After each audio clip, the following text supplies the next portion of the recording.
je vais demander à Yann Keinec de l'Admical, à Pierre Odiger de RATP Group et à Jean-Yves Cassel, excusez-moi, de l'Opéra National de Paris, de descendre et non pas monter sur scène pour me rejoindre.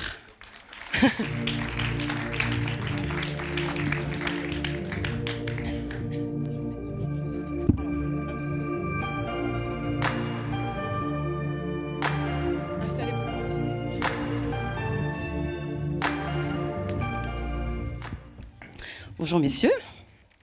On est très heureux de commencer cette matinée avec vous et surtout de pouvoir croiser des points de vue tout à fait différents entre effectivement le point de vue d'un annonceur comme la RATP, le point de vue d'une institution culturelle majeure comme l'Opéra National et puis d'un intermédiaire quand même central qu'est l'Admical. Et je voulais d'ailleurs commencer avec vous Yann. Est-ce que vous pourriez déjà nous rappeler ce qu'est l'Admical pour celles et ceux d'entre nous qui n'en ont pas une idée très précise, mais surtout nous expliquer le mécénat et la place du mécénat aujourd'hui dans les collaborations entre entreprises et secteur culturel. Grande question, j'ai 2 heures. 2 minutes non. Admical fête ses 45 ans cette année.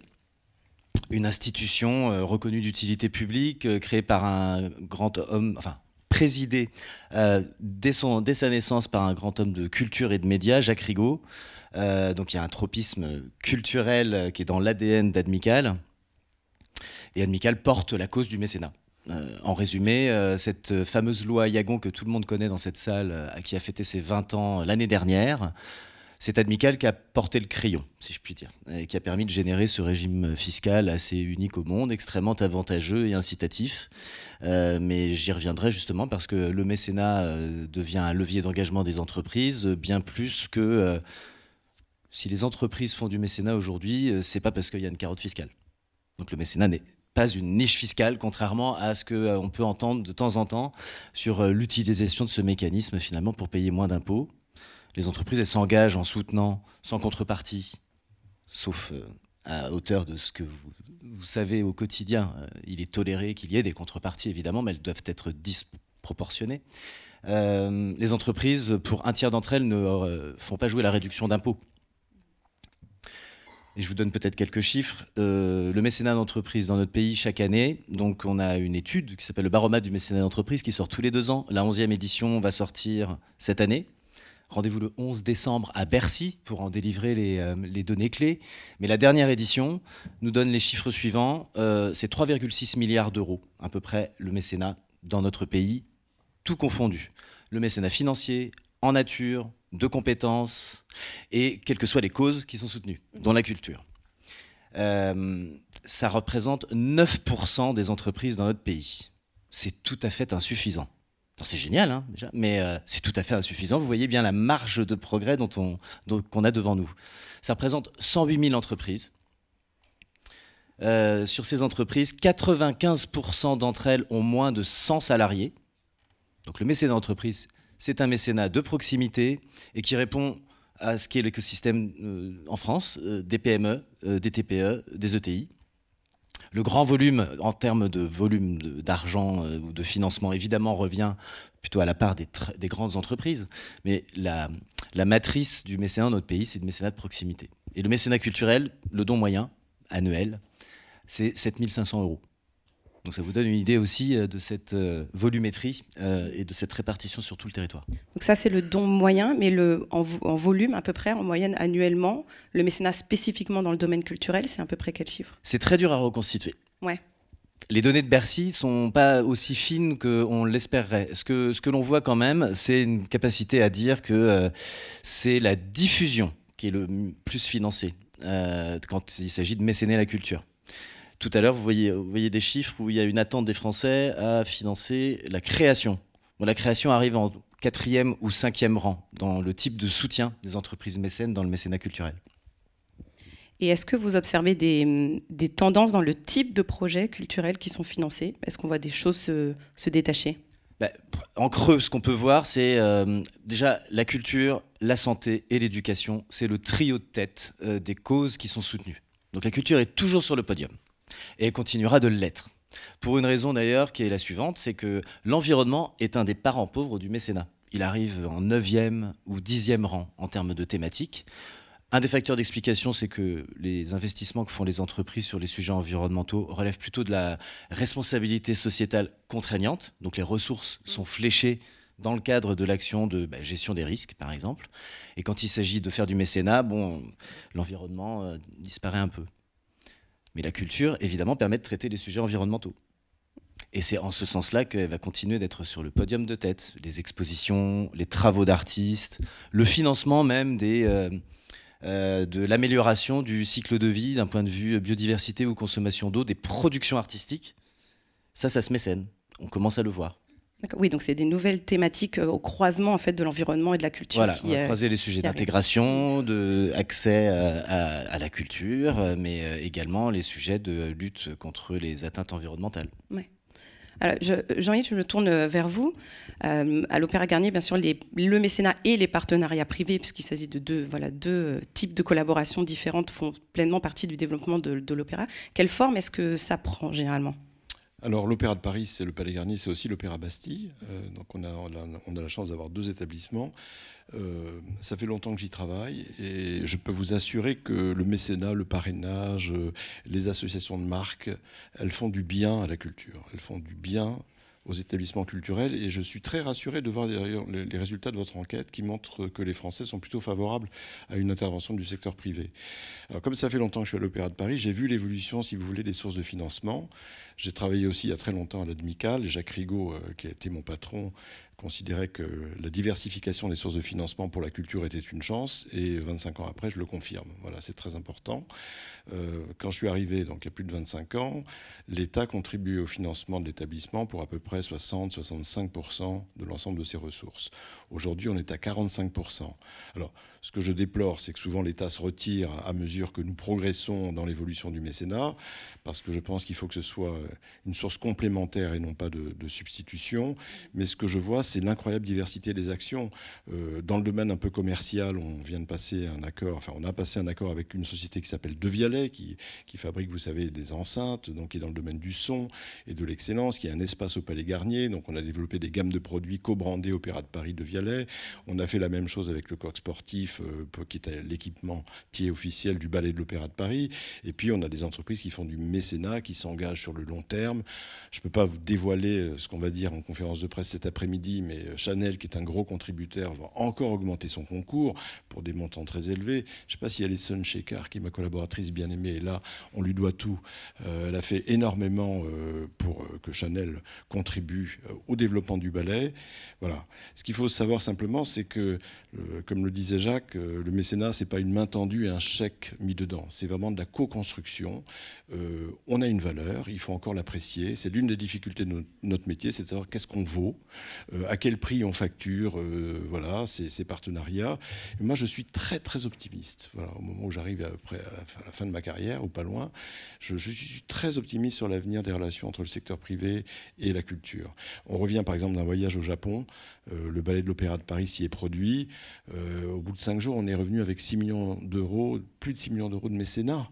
Parce qu'on a une valeur, parce que le ballet de l'Opéra de Paris, Isabelle Perracchi le sait, est exceptionnel. Il a un rayonnement dans le monde. On nous demande de créer des écoles françaises de danse partout. Voilà. Et donc ça, c'est formidable. C'est vraiment l'une des chances de ce pays, c'est d'avoir su maintenir la culture, quelles que soient les disciplines, à un très haut niveau. Et ben ça se facture. Ouais. Pardon d'être aussi prosaïque, mais on a une vraie valeur. Voilà. Et justement, comment est-ce que généralement ces partenariats se mettent en place? Est-ce que c'est généralement l'opéra parce que, comme vous le dites, les financements publics baissent, qui vont être à la recherche de partenaires, ou est-ce que, comme vous le dites, il y a effectivement l'image, l'aura, l'excellence de l'Opéra national qui font que les partenaires viennent en fait vous solliciter? Alors c'est les deux. Voilà. Ouais. On a parfois des dossiers. Là, je pense par exemple à une très belle action. On pense aux actions un peu de diversité et d'ouverture qui est menée par l'Académie de l'Opéra de Paris en Guyane. La Guyane, c'est un territoire français un peu oublié. Et par exemple, il y a des danseurs qui s'y forment, il y a des conservatoires, mais ces jeunes danseurs sont tous happés par des compagnies américaines, notamment Elvin Ailey. Et en fait, jamais ils n'ont imaginé qu'ils pouvaient entrer dans le ballet de l'opéra. Voilà. Ou même à l'école de danse de l'Opéra de Paris. Donc là, on mène toute une action en Guyane avec des danseurs, avec des professeurs, pour essayer de déceler les talents de demain, qu'ils soient guyanais, antillais, voilà. Et ça, c'est les entreprises qui le soutiennent. C'est une entreprise qui s'appelle Meridiam, avec un président fondateur qui s'appelle Thierry Déhaut, qui est un type absolument remarquable. Il nous soutient. Il nous soutient. C'est une société de financement dans les infrastructures. Et il trouve que c'est très important que la culture française soit aussi présente en Guyane, voilà, avec des échanges aient lieu avec les conservatoires guyanais. Bon, c'est un exemple parmi beaucoup d'autres. Donc effectivement, parfois on va chercher des entreprises, parfois elles viennent vers nous. Airbnb, par exemple, est venu vers nous. Alors il y a eu quelques remous en interne, mais ils ont donné une certaine somme d'argent pour restaurer les loges du Palais Garnier, pour soutenir la plateforme Paris Opéra Play, qui est une plateforme numérique de diffusion de films. Et en même temps, ils ont accueilli un couple de lauréats qui a passé une nuit au Palais Garnier dans une loge. Voilà, ça fait un peu le buzz. Ça fait partie de... Voilà, quand il faut chiffrer qu'est-ce qu'on peut apporter, effectivement, il y a des contreparties qui peuvent être tout à fait originales. Alors, quand on se parle d'entreprises qui s'engagent dans la culture, la RATP est tout de même un exemple central d'entreprise un peu particulière, parce que c'est une entreprise publique, mais dans lequel l'engagement culturel est central et depuis toujours.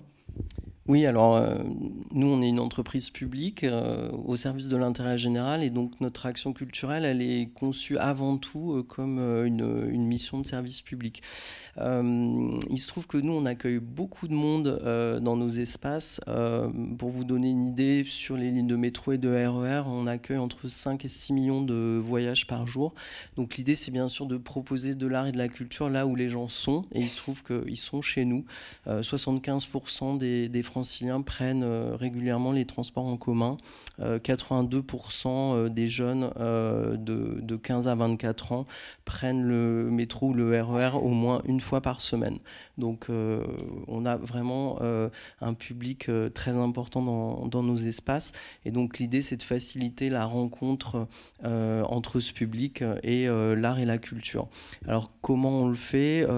Comme les gens sont là pour un trajet, on s'appuie sur le temps de trajet pour donner un peu un supplément d'âme à leur voyage. Donc ça peut passer par de la poésie, de la photographie, du street art. Vous allez voir quelques images défiler derrière moi. Donc on est souvent, les gens ont finalement pas beaucoup de temps à consacrer à notre action artistique ou culturelle. Donc on est plutôt sur des respirations. Hein, et comme les gens reviennent plusieurs fois chez nous, ils peuvent découvrir, redécouvrir un petit peu toutes ces œuvres d'art et ces activations qu'on leur propose. Et puis par ailleurs, je pense que l'art et la culture, c'est un formidable créateur de liens. Et donc nous, on a des voyageurs, voyageuses de tous les horizons, de tous les âges, toutes les origines, toutes les CSP. Et donc ces actions artistiques et culturelles, je pense qu'elles permettent de créer des émotions communes à tous ces voyageurs et finalement de décloisonner un peu le voyage qui parfois est un temps, on voit tous les gens dans leur smartphone, enfin sur leur smartphone dans le métro ou dans le RER. Et nous, l'idée, c'est de leur faire un peu lever les yeux avec des propositions artistiques et culturelles. Alors, une question que je voudrais poser à vous trois. Qu'est-ce que cela change? Est-ce que ça change quelque chose dans les propositions culturelles, dans les manifestations, dans les créations qui sont mises en place, ou dans les types de diffusion? On se parlait plutôt de financement de diffusion que de création dans le cadre du mécénat. Est-ce qu'il y a une différence quand on a un financement privé par rapport à lorsque une institution ou un collectif fonctionne uniquement avec un financement public? Alors, d'abord, je pense que ce ne sont pas des aides de même nature. C'est-à-dire qu'un établissement comme l'Opéra de Paris, c'est un établissement public, qui poursuit un but d'intérêt général. Il est financé par l'État depuis sa fondation il y a 350 ans. Je pense que c'est très important, notamment pour maintenir un prix de place, on l'a vu dans l'enquête, le plus bas possible, pour le rendre accessible, que l'État y contribue. Moi, ce qui me frappe, c'est que la contribution des entreprises, elle est porteuse d'innovation. C'est-à-dire qu'on n'est plus forcément dans un mécénat de projet, on est parfois même dans un mécénat de combat. C'est ça qui peut paraître paradoxal, mais dans les programmes qu'on a développés, notamment de formation des femmes chefs d'orchestre, il faut savoir qu'il y a les femmes ne représentent à peu près que 10% des chefs d'orchestre sur le territoire. Bon, ben on est en train de tenter de corriger ça en formant justement des femmes à la direction des orchestres, et on est soutenu par Natixis pour le faire. Donc je pense que l'art pour l'art, parfois, ça ne suffit plus. C'est-à-dire qu'il faut aussi qu'on soit complètement en prise avec la société. Il y a beaucoup de thèmes qui sont développés et auxquels les entreprises nous incitent. On a un programme maintenant ancien qui s'appelle 10 mois d'école et d'opéra, qui forme des jeunes qui sont dans les zones d'éducation prioritaire, notamment aux métiers artisanaux qui sont développés chez nous. C'est soutenu dès le départ par des entreprises. Ça a été la Fondation Orange, aujourd'hui c'est Engie. Donc elles sont très motrices justement pour nous aider à mieux nous insérer paradoxalement et à mieux dans la société et à mieux répondre aux attentes d'aujourd'hui. Moi, je redirais sur l'angle petite prise de recul. Bon, la responsabilité sociétale des entreprises amène les entreprises qui l'exercent à travers le mécénat à avoir des attentes à l'égard des porteurs de projets qui nous ramènent vers des trucs un peu pénibles. Mais qui dit RSE dit un cadre légal qui a beaucoup bougé, comme vous le savez. Tout le monde a entendu parler de la loi Pacte. Bon, il y a des trucs très fondamentaux qui se sont passés en droit des affaires. Toute société aujourd'hui, quelle que soit sa taille, doit être gérée dans son intérêt social, virgule, en prenant en considération les enjeux sociaux et environnementaux de son activité. Point. Cette petite phrase-là, elle est entrée dans notre code civil en 2019. C'est très profond. Ça change toutes les décisions de gestion, la façon d'arbitrer, génération de profit et impact social et environnemental.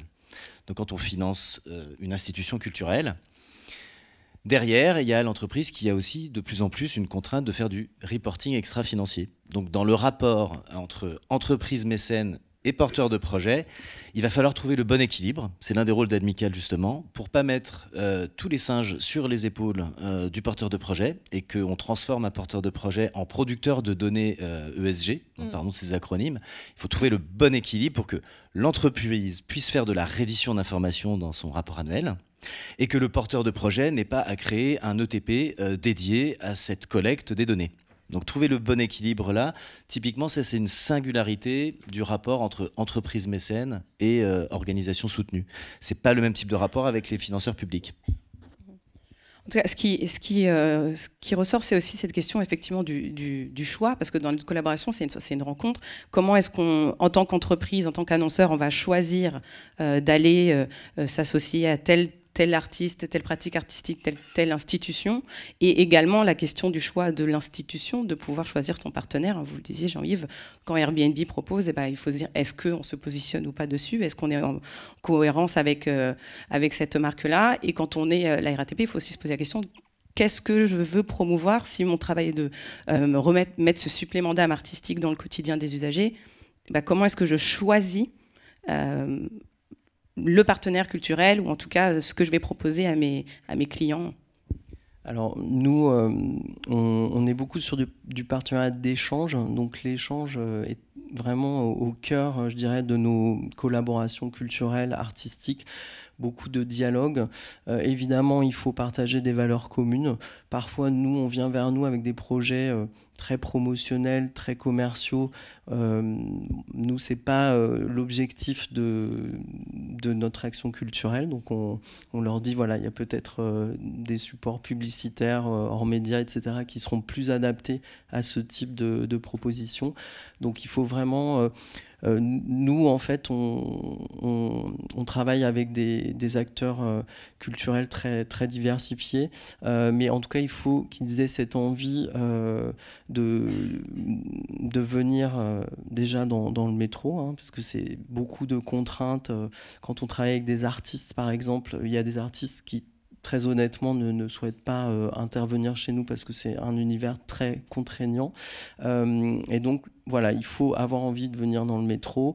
Il faut aussi avoir envie de s'adresser à tous les publics. J'en parlais tout à l'heure. Donc, ça nécessite aussi une sorte d'universalité.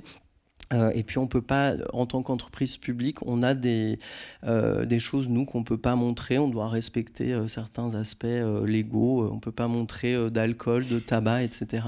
Donc il faut aussi, voilà, que nos partenaires acceptent un petit peu cet univers, je dirais, de contraintes, mais pour autant sans perdre de vue l'ambition artistique, hein, puisqu'on est là aussi pour montrer des propositions culturelles et artistiques exigeantes. Il ne s'agit pas du tout de niveler par le bas, de censurer.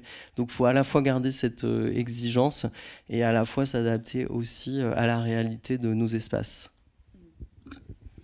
Oui, j'ai l'impression d'avoir parfois un peu péché par excès d'angélisme. Donc parfois il y a des entreprises dont les intentions sont moins louables. Voilà. Mais notre force est aussi d'être en capacité de dire non. Et ça nous est arrivé. Voilà. Mais franchement, globalement, dès qu'on a un projet nouveau, comme l'a dit l'enquête, d'ailleurs, l'une des barrières principales, et elle est naturelle, c'est le prix.